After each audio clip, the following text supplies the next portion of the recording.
प्यारे बच्चों, आज हम नाउन्स पढ़ेंगे। नाउन्स को उर्दू में इसम और नाम भी कहते हैं।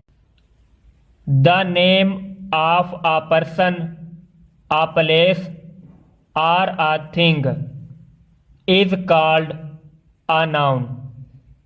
किसी शख्स, जगह या चीज के नाम को इसम कहा जाता है। Some nouns are given below.